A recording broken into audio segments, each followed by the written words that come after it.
Man, you guys just got back from Canada not too long ago. You guys were playing up there, man. How'd that go? That was some of the best audience that we've seen in a long time. It was kind of, what was interesting was the tour seemed to really, really snowball. And as we finished up the run in the States right before we left Canada, it was some of like the best shows, which Indianapolis was one of them. And we hit Columbus, which was great. It was the hometown of a couple of our guys. And then hit Cleveland, which Cleveland's always a good time. And then Toronto was insane. It was just absolutely insane, and that was our first taste of Canada. Gigantic venue, gigantic crowd. Sold more merch that night than a couple nights combined. Nice. Yeah, and it was a lot of fun. Have you been up there before? No, I've never been up there. I highly recommend it. I really, really like Toronto. Montreal was also very cool. Played at a great venue out there, and the people were really cool there. And then Quebec City was a little bit smaller venue, but just the only difficult part, I feel like, and this is always a story I like telling, actually, difficult part was us trying to evaluate conceptually and spatially what the metric system was all about. And you kind of know that, but, you don't have a great concept of what the hell a kilometer is, And then especially, when you would pull off and it's like 300 meters, and then you do something like, well, what the hell do I evaluate as a meter? So we decided it was loosely equivalent to a yard, and then we started doing everything in terms of football. So, you go down 3 football fields, hit the red zone, touchdown, you're there, and everything turned into a southern accent, and it was really funny. Started calling everything Peyton Manning's. 2 Omahas and a Peyton Manning, and take a ride. Hey, man, whatever works, whatever gets you there, right? Yeah, I guess so. It was all of a sudden that reset your brain. You're like, okay, I understand what that means. So we got a couple more football fields to go. Nice. Man, so you said those were some of the best shows for you guys. I'm sure it's different for every band. What makes a show one of the best shows? It's all about the fans. You can be playing in a little like closet, or you can be playing, at a huge arena, and it's the fan interaction. And I guess, all right, have you ever played in a band before? Ever gotten on stage? No, I've never done that. I've spoken on stage, but it's a little different. Speaking, well, it's not too far off, I guess, because I think how the audience starts reacting to you really dictates where you go. You can always try to push through a tough audience and stuff, but it's never going to be as amazing as it is when an audience really is getting what you're going for, buying into it, and just, coming there with you. And I feel like even with the language barrier in some of the places, especially like Quebec City and into Montreal, we still had, just bands that were super into what we were doing, super excited to be there, and just feeding off everything we were doing. And the more they gave us, the more we gave back to them, and that just kind of notches up and up and up, and you end up having this huge crescendo at the end of the show. Nice. And you guys were on the road with the Pretty Reckless and Adelita's Way, of course. We sure were. Yes, man. You guys are out supporting Lost in the City, the debut. Finally. The debut album. Talk about the notorious debut album that is finally here. Yes. Talk about writing Lost in the City and really what all went into that for you guys. Well, Lost in the City is more, I guess it's more living Lost in the City is what we did with that album. Because, and this may be, and I was thinking about this the other day too, there's been bands that I've been in before where I've kind of, you write songs based on something you think is a cool idea or whatever. But this is really much more autobiographical of the band. Every song on this album is directly about some situation or some story that happened while we were all starting this band. And I think that's something unique, as far as there just don't seem to be that many albums out there that are just strictly, this is us and this is how we came to be where we are today. Mm-hmm. And I like that a lot because it really makes the album very personal to us. So, I talk about songs like 151 that was actually partially written before we even got together as a band. We were just partying and drinking 151 and, playing around with the lyrics of Night Train, thinking that we were all funny. And, and then it ended up somehow turning itself around and becoming something that we decided to make a real song. Or Down at Boulevard that went through so many incarnations of that song. Holy hell, that song got twisted and turned all over the place, but the lyrics were always the same thing, and it was about some people that we ran into right as we were starting to break here in Boston that were essentially like saw a band that had some momentum behind it and were trying to get their hands in our pockets and get us to sign some contracts, some of which we avoided and some of which we did not.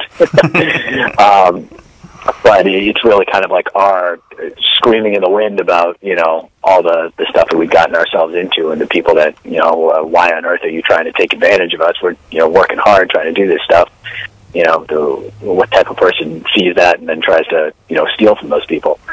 So, you know, they really all do have a real thing. Some of them are about, Made for the Money is about a really good friend of Bo's and myself when we were just getting out of college, who was going into college, very, you know, a very typical girls' school, you know, very chaste and proper and all that stuff. Didn't drink, didn't smoke, didn't do drugs, hadn't had sex yet, all that stuff. Gets into college and just kind of like the Pringles thing, once you pop, you can't stop. Like it was, went way down that road. And it was just cocaine and, you know, a new guy every week. And you just see somebody get lost in that culture. And I think that's, if there's one message behind our album, a lot of it is just kind of, you know, the apathy of the city, and especially with Boston, where nobody's going to save you. Like, you need to save yourself. You need to, you know, it's a harsh world out there. Nobody else cares. It's all about, you know, no one cares about helping you. It's about, you know, surviving. Exactly.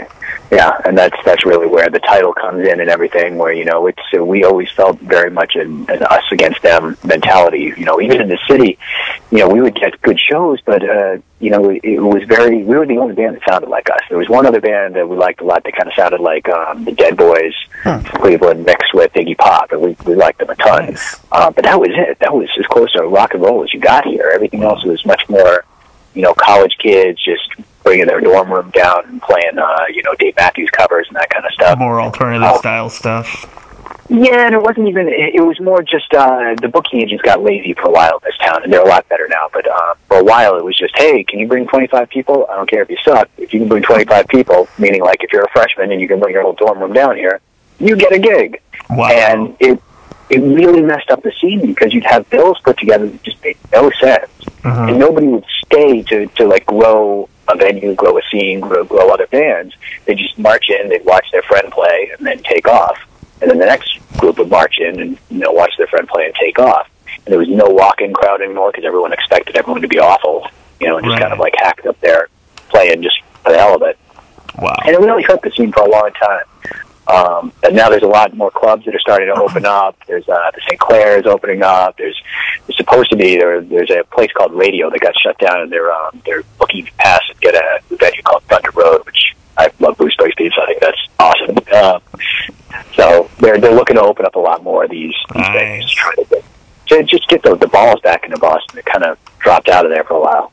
Nice. I assume when you come from you know, situations like that go into writing an album like this, it really helps when you set out on the road, especially on a tour like, you know, Adelita's Way and the Pretty Reckless, you know.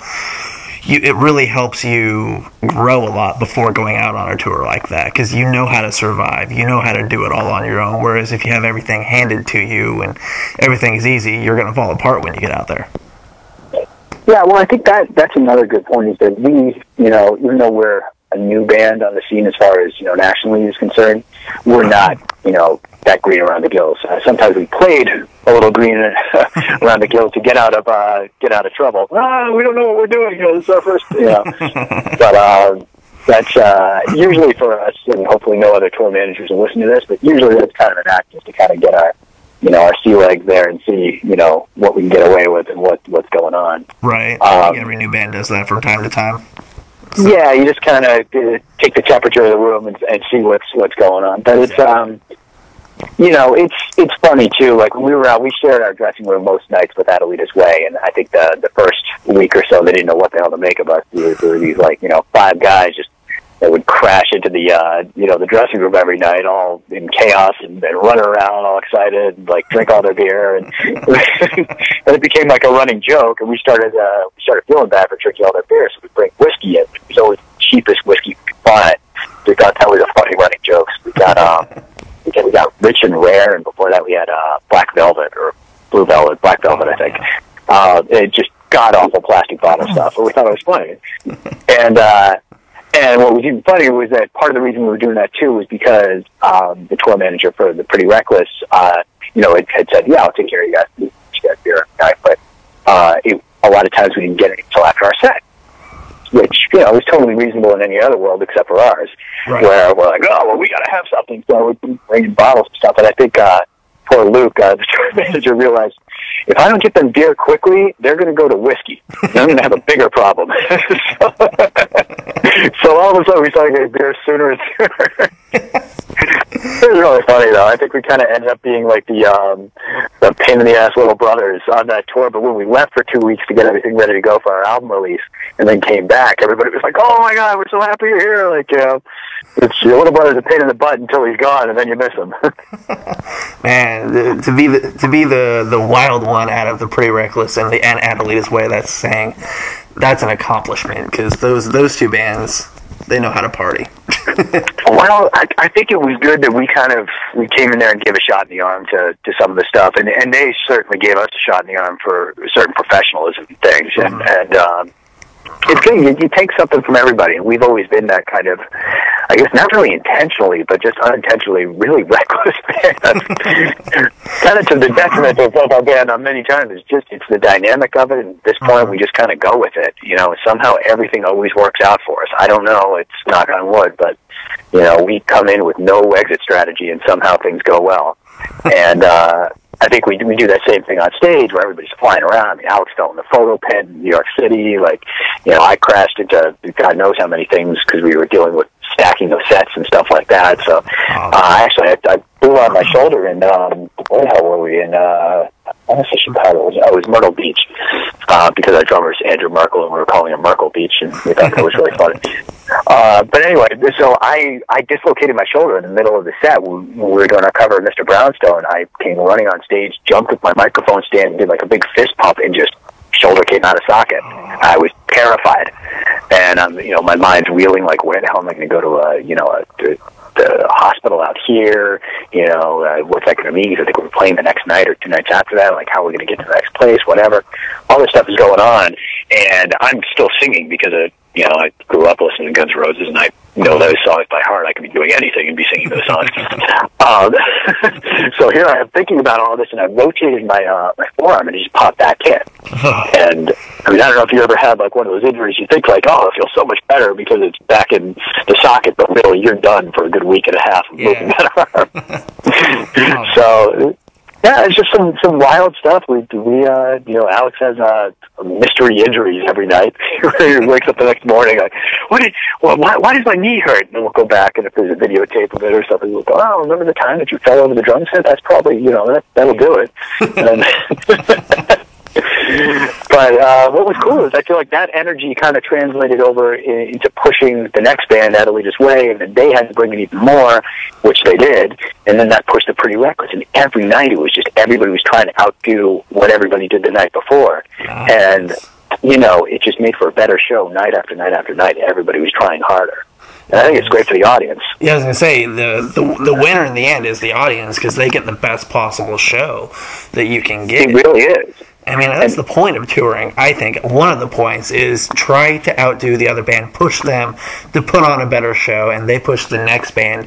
In the end, between the 3 or 4 bands, the fans are the ones that win in the end, because they get more than their money's worth. Oh, I know. And I think it was very interesting just as we watched, the culture unfold, as everybody was much more reserved when we first got there, and then we just kind of don't do the reserve thing very well. So we're going to party and bring everybody else along with us, I guess. Kind of come in like a rock and roll hurricane or some equally obnoxious Kiss phrase, and come out there and it's just everybody kind of gets caught up in it. So I mean, at the end, we've got Adelita's Ways, they had a great tech guy, Rodney, who actually ended up helping us run sound because he was awesome. And first he hated us because we drank all of his beer, but then afterwards he was like, he thought it was novel to see how much we could drink. So we'd all end up, partying more before shows and after shows. And we saw that actually happen with our drummer, who is new for the Seven Dust tour and this tour. Andrew, I think he's 24 now. I think he turned 24 while we were on the road. But when he first came in there, like, never drank before a show, never drank during a show, maybe occasionally would drink after the show. All right, then it became, well, okay, maybe I'll have a beer on stage to drink, and then maybe I'll have a beer before the show. Maybe I'll have like 3 beers before the show. Now there's like 12 beers going on. we just watch the slow decline of from being around. It kind of, you see like what, I don't know. Somehow, like I said, we've managed to make it through all the ridiculous things from car crashes to, everything else that we've gotten ourselves into. And somebody's watching out for us or laughing at us. And then everybody else is just like, hey, well, I'm not having as much fun as these guys are. Let me go join in. Oh, man. Well, I was going to say, Rick from Adelita's Way is one of the most energetic frontmen to begin with when he's not being pushed to be more energetic and put on a better show. I can't imagine how crazy that band had to have been following you guys. Well, all of them are fantastic. So, if I can go right down the line and then plug a bunch of the guys from Adelita's, Rick is a fantastic frontman, and watching him, I took a lot out of his interactions with the audience because he's been doing it at a higher level than we have for a while. And I'm more used to doing it in a smaller club environment where you lock in with, every single person individually there, and obviously you can't do that in a bigger audience. Right. I think it's both easier and more difficult to do in a bigger audience because it's tough. It's easier to interact with the audience because they're one faceless crowd going other than the couple people in the front row. Right. But on the other hand, it's tough to get that personal thing going with and connect on a personal level like that when you're talking out to the masses, and I think he does a great job of that.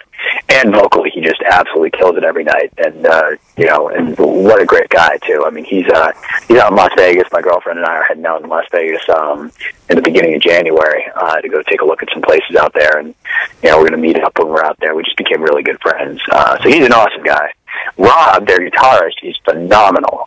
You'll hear him just in between songs or something. He knew we liked what's his name, Howlin' Wolf, and he just starts playing Smokestack Lightning. Just literally as an inside joke between us who are at the merch table and them on stage, just doing fun stuff like that. And Andrew, their bass player, is fantastic too. Andrew figured out how to play Diamond Boulevard, and so for sound check, he would start playing the riff for Diamond Boulevard all the time. And then Rob jumped in, and so they would play that during sound check. And Trey, if you ever got a chance to really watch Trey play the drums, it is amazing. His command of that set, and just all the extra stuff that he's throwing in there left and right. It's just the spinning of the sticks, just the showmanship of it is amazing. And they're all such great guys that any way that they could help us, they were on top of, or trying to corral us, which is kind of compare that to trying to herd cats on a bad day. But they were phenomenal to us, and we really appreciate it. I don't know how we would have gotten through the damn thing without them. Nice. And what better band to learn from on the road than Adelita's Way? The guys have been doing it for forever, and on a small level and a big level, and still growing. And so what better band to learn from than Adelita's Way? And then obviously they're Pretty Reckless. Then Seven Dust, you mentioned before. Off to a great start. Yeah, it's been so crazy. The Seven Dust tour was, definitely one demographic of people who was a lot more like mid-20s to mid-30s, male-oriented and that stuff, and that's and it's much more, Seven Dust stuff is a lot harder than ours is, so, it was a different type of crowd to try to impress, and so you go for a certain direction with that, and then you turn around and go on a tour with the Pretty Reckless and Adelita's Way, and you're literally looking at, anywhere from, we saw girls that were 5 years old in this thing, little girls, all the way up to their parents that brought them, and then in between was a lot of Adelita's Way fans that were, the 19 through college market, that kind of crowd. And just seeing the entire gamut of them respond the same to our stuff is, that was so validating. I can't even tell you. It was, just seeing dads bring their daughters up to us, teenage daughters up to us, and say, "Hey, you got to get a picture with them." We're if I were a dad, I would not be telling my daughter to get pictures with us. But all right. So I guess we impressed them at a level that overcame the general danger of doing that. That's a big thing. Yeah, so yeah, it was very cool. That sometimes. Yeah, I know. It was really cool to see so many people come to it. And I also really like that, every night, I mean, yeah, we cover Guns N' Roses, Mr. Brownstone, and we definitely do have a lot of that element to us and a lot of Aerosmith to us, but we would hear just different comparisons almost every night from people, and I feel like that's, to me, that means like, hey, well, maybe we kind of have our own thing. If somebody's hearing Alice Cooper one night and is hearing, Iggy Pop another night and Rolling Stone another night, like, those are all good comparisons. I'll take any of those any day of the week. Oh, yeah. And they're definitely all very much in our music, too. So it's cool that people pick up on all those different things as opposed to, I think when we first started this band, we were hoping we'd be, something similar to Guns N' Roses, and we hit that way too on the nose. And we had to dial it back and be like, wait a minute, all right, well, we got to do our own thing here. We can't just, rewrite Appetite for Destruction. And it's nice to kind of see that coming now after all this time that we've, really started to carve our own niche. Nice, man. So, obviously 2014 is surprisingly almost over. But what can we look for in 2015 from you guys? Well, 2015 is going to launch our major radio campaign, which is something that we've been waiting for a long time. We're doing a little bit of testing right now in some smaller markets, just kind of getting out there and getting the song out, especially because the album's already released. But it was kind of a soft release. We knew that was going to happen going into releasing it here in the fourth quarter, but it was a calculated decision based on, do we want to have some albums to sell here towards the end of the tour, or do we want to, not sell anything to all these people who are watching us play and just release it in January? And eventually there was so many people asking for an album when we were on the road that we were blown away, because I really didn't think, generally you wouldn't think people aren't buying music these days, right? That's the whole, rallying cry behind everything. Well, and as an opening band, you don't always know how many people are going to be out there to know who you are, or even come watch sometimes, because there's so many markets where people skip the opening band now. Oh, yeah. Yeah, and it was just, I was shocked how many people wanted CDs, and once we finally got those CDs, and we really didn't have them, I think we might have had them in Columbus, might have been the first night we had CDs. So it was toward the end, we only had about 7 or 8 shows tops with CDs. But when we had them, and we were selling 40, 50 a night. It was, mind-blowing, but for opening band, pretty good. I was happy with that. Yeah. And to the tour manager for the Pretty Reckless, to his credit, Luke Bell, he was great at holding, our start time until the room filled up. So if we were supposed to go on at 7:45, almost every night he would push that back to 8 o'clock and give us every minute that he could to let that room fill up for us. And I can't thank him enough. And his girl Penny, who worked the meet and greets and merch booths and stuff, she took care of us all day long. She was like band mom, or that like cool aunt that if we didn't have whatever the heck the funny money was up in Canada, if we didn't have loonies or whatever they're called, she'd be here, take these, give me a couple bucks, here we go, make change, like do this or whatever. And she was just always awesome for us, so she kind of she kept us out of trouble, a lot more trouble than we could have gotten ourselves into. But yeah, so 2015 is going to be big. We got that going on. We just got some placements of our music video in tons of places: Hard Rock Cafe, Universal Studios Orlando, Atlanta Hollywood, Buffalo Wild Wings, nice. Macy's, just in time for the for the Christmas rush and all that. A lot of other places too. A bunch of sports teams like Orlando Magic, the Lakers, nice. A bunch of basketball teams, and then Seattle Mariners, and which I don't really know how that gets placed right now, but I guess it's on the reel for them for when they do start doing stuff. But yeah, so our stuff is it's going to be around. We got a placement like that before for Wolves Gym and Planet Fitness, and we were surprised with how many people would like shoot us pictures of them working out and our video being up on the nice. On the screen up there. So we're really excited to see, with this much bigger of a placement, how that turns out. That's going to be awesome. Yeah, and we're going on tour again. We just don't know where or how. So nice. That stuff is being sorted out actually partially this week, but I think it's really going to depend on how radio takes off at the beginning of January, what our options are.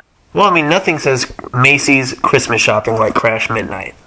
Right, exactly. Like, you know, you spike the eggnog and head on out there and go spread some holiday cheer. That's right. Spike the eggnog, go buy some lingerie. Exactly. Well, by the way, we went to, what was it, Chez Paris up in Montreal, and I was expecting this, you know, you hear about Montreal strip clubs, and they're like the cream of the crop, these amazing places. I was not blown away by that place. I was expecting, you know, there to be like showers on stage where girls are doing stuff, and like, you know, all tailored, just like something out of the ordinary, and it was just not. I guess it's technically full contact, so like both ways. So that's something maybe, but it was it's kind of a letdown because, you know, I went there. We were out there. I was with my girlfriend and the rest of our band, so we weren't exactly going to the full contact booth. Right. But it was not. It was not as cool as I had hoped it was going to be. So Montreal needs to step up its strip club game. Montreal, step it up.